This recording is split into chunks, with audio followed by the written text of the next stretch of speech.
안녕하세요. 관계마스터입니다. 30년간 상담을 하면서 최근 몇 년 사이 급격히 늘어난 상담 유형이 하나 있어요. 바로 남편이 은퇴하고 집에만 있어서 미칠 것 같다는 50대 아내들의 하소연입니다. 오늘은 은퇴 후 부부 갈등의 실체와 그 해결책을 실제 사례와 함께 자세히 말씀드리겠습니다. 먼저 충격적인 통계부터 알려드릴게요.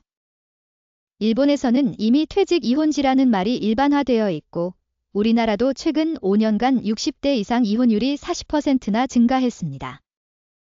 그리고 제가 상담한 황혼 이혼 사례 중 68%가 남편의 은퇴 후 2년 이내에 결정을 내린 케이스였어요. 이 숫자가 얼마나 심각한지 아시겠죠?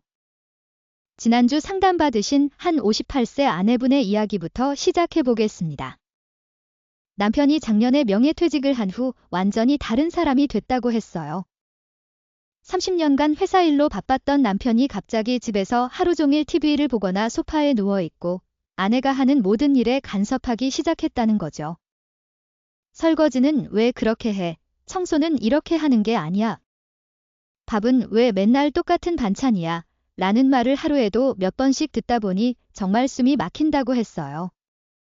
게다가 아내가 친구들을 만나려고 하면 어디 가냐, 언제 오냐, 누구 만나냐며 일일이 체크하더라는 겁니다. 이분은 30년을 남편 뒷바라지하면서 참고 살았는데 이제 좀 내 인생을 살아볼까 했더니 남편이 24시간 감시자가 되어버렸다며 눈물을 흘렸어요. 이혼하고 혼자 사는 게 더 행복할 것 같다 애는 말까지 하더라고요. 30년 경험상 은퇴 후 부부 갈등은 몇 가지 명확한 패턴이 있어요. 먼저 남편들의 심리부터 분석해 보겠습니다. 첫 번째는 정체성 상실입니다. 한국 남성들은 대부분 자신의 정체성을 직장과 직위에서 찾아요. 어느 회사 부장, 어느 팀 과장이라는 타이틀이 곧 자신이었던 거죠. 그런데 은퇴하는 순간 그 모든 것이 사라져버립니다. 명함도 없고 직함도 없고 부하 직원도 없어요. 갑자기 나는 누구지? 나는 뭘 하는 사람이지? 라는 공허함에 빠지게 되는 겁니다. 제가 상담한 한 대기업 임원 출신 남편분은 은퇴 후 2개월 만에 우울증 진단을 받았어요. 30년 동안 매일 아침 7시에 출근해서 밤 10시에 퇴근하는 게 내 삶의 전부였는데 갑자기 할 일이 없으니 내가 왜 사는지 모르겠다고 하더라고요. 두 번째는 사회적 고립감입니다. 회사에 다닐 때는 동료들, 부하 직원들, 거래처 사람들과 끊임없이 소통했어요. 점심도 같이 먹고 회식도 하고 골프도 치고 그랬죠. 그런데 은퇴하면 그 모든 관계가 단절됩니다. 전화도 안 오고 연락도 끊기고 만날 사람도 없어져요. 갑자기 세상에 혼자 남겨진 것 같은 외로움을 느끼게 됩니다.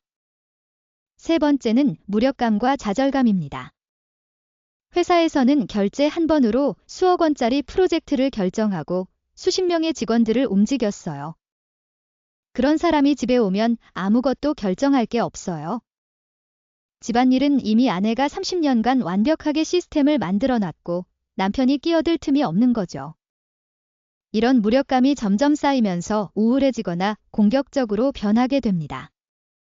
네 번째는 통제 욕구입니다. 회사에서는 모든 것을 통제하고 관리하는 위치에 있었는데 은퇴 후에는 통제할 수 있는 게 아무것도 없어요. 그래서 유일하게 통제 가능한 대상인 아내에게 그 욕구를 쏟아붓게 되는 겁니다. 아내의 일상, 집안일 방식, 친구 관계까지 모두 관리하고 통제하려 들죠. 다섯 번째는 미래에 대한 불안감입니다. 은퇴 후 20년에서 30년을 더 살아야 하는데 그 긴 시간을 어떻게 채워야 할지 막막해요. 경제적 불안감도 크고 건강에 대한 걱정도 커지죠. 이런 불안감이 짜증과 예민함으로 표출되는 겁니다. 그럼 이제 아내들의 입장을 살펴보겠습니다. 첫 번째는 자유의 박탈감입니다. 30년간 남편이 출근하면 집은 온전히 아내의 공간이었어요. 자기만의 루틴이 있고 친구들과 만나는 시간도 자유롭게 가졌죠. 그런데 남편이 하루 종일 집에 있으니까 그 모든 자유가 사라진 거예요. 마치 24시간 감시당하는 것 같은 답답함을 느끼게 됩니다. 제가 상담한 한 아내분은 남편이 은퇴하고 나서 친구들과 커피 한 잔 마시는 것도 눈치가 보인다고 했어요. 어디 가냐, 몇 시에 오냐는 질문에 일일이 대답하다 보니 아예 약속을 안 잡게 되더라는 거죠. 그러다 보니 점점 우울해지고 스트레스가 쌓였다고 하더라고요. 두 번째는 역할 혼란입니다. 30년간 아내는 집안일의 전문가였어요. 자기만의 방식으로 청소하고 요리하고 살림을 꾸려왔죠. 그런데 갑자기 남편이 이렇게 하는 게 더 효율적이다, 저렇게 하면 안 된다며 간섭하기 시작하면 정말 화가 나는 거예요. 그럼 내가 해달라는 말이 절로 나오죠. 세 번째는 기대의 어긋남입니다. 많은 아내들은 남편이 은퇴하면 이제 좀 여행도 다니고 데이트도 하고 좋은 시간을 보낼 수 있을 거야 라고 기대해요. 그런데 현실은 남편이 집에서 TV만 보거나 침대에 누워 있거나 짜증만 내는 거죠. 이런 기대와 현실의 차이가 큰 실망감을 불러옵니다. 네 번째는 돌봄 피로감입니다. 아내들은 이미 자녀 양육으로 20년 이상을 희생했어요. 이제 자녀들도 독립했고 드디어 내 인생을 살 수 있겠구나 했는데 갑자기 은퇴한 남편을 돌봐야 하는 상황이 된 거예요. 식사 챙기고 건강 관리하고 기분 맞춰주고 마치 큰 아이가 하나 더 생긴 것 같다고 표현하는 분들이 많아요. 다섯 번째는 평생 쌓인 불만의 폭발입니다. 30년 결혼 생활 동안 참아왔던 것들이 있어요. 남편의 무관심, 가사 분담 안 하는 것, 시댁 문제에서의 무능력함 등등. 그동안은 바쁘니까 돈 벌어오니까 라고 참았는데 이제 은퇴해서 그 핑계도 사라진 거죠. 그래서 쌓였던 불만들이 한꺼번에 터져나오게 됩니다. 그럼 이제 구체적으로 어떤 갈등 상황들이 벌어지는지 살펴보겠습니다. 가장 흔한 첫 번째 갈등은 공간 침해입니다. 아내가 청소하려고 하면 남편이 소파에 누워 있어요. 요리하려고 하면 남편이 주방에서 이것저것 만지작거리고 있고요. TV 보려고 하면 남편이 이미 리모컨을 장악하고 있죠. 심지어 화장실 가는 타이밍까지 겹쳐서 스트레스를 받는다는 분들도 많아요. 두 번째는 시간 통제입니다. 몇 시에 나가냐, 누구 만나냐, 언제 돌아오냐는 질문이 끊임없이 이어져요. 심한 경우는 아내가 외출할 때 내가 심심한데 같이 있어줘야 하는 거 아니냐며 불평하는 남편들도 있습니다. 세 번째는 집안일 간섭입니다.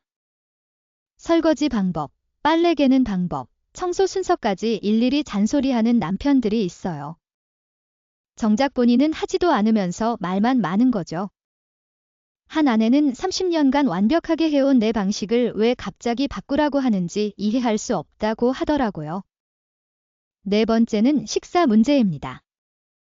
회사 다닐 때는 점심을 밖에서 먹었으니까 아침, 저녁만 챙기면 됐어요. 그런데 은퇴하면 하루 세 끼를 다 집에서 먹게 되죠. 아내 입장에서는 갑자기 식사 준비 부담이 1.5배로 늘어난 겁니다. 게다가 밥이 맛없다, 매일 똑같다는 불평까지 들으면 정말 화가 나는 거예요. 다섯 번째는 사회생활 단절 압박입니다.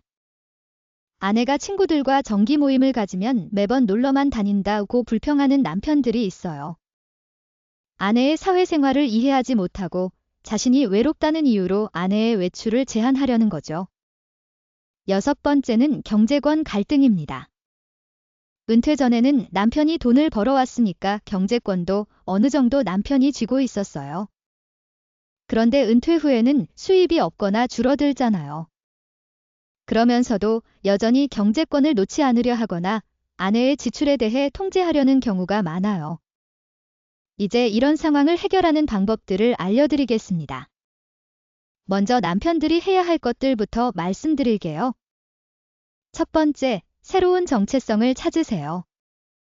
회사원이었던 과거는 과거일 뿐이에요. 이제는 새로운 역할을 찾아야 합니다. 취미 활동, 봉사 활동, 동호회 활동 등 집 밖에서 할 수 있는 의미 있는 일을 찾아보세요. 제가 상담한 성공 사례 중에 한 남편분은 은퇴 후 지역 도서관에서 자원봉사를 시작했는데 그곳에서 새로운 보람과 의미를 찾았다고 하더라고요. 두 번째, 아내의 영역을 존중하세요. 집안일은 아내가 30년간 전문가로 키워온 영역이에요. 본인이 도와주고 싶다면 어떻게 도와줄까? 라고 물어보세요. 절대 가르치려 들거나 간섭하지 마세요. 그리고 도와줄 때도 아내의 방식을 따라야지 본인 방식을 강요하면 안 됩니다. 세 번째, 독립적인 시간과 공간을 가지세요. 하루 종일 집에만 있으면 서로 답답해져요. 매일 최소 2시간에서 3시간은 밖에 나가서 시간을 보내세요. 산책이든 도서관이든 카페든 상관없어요.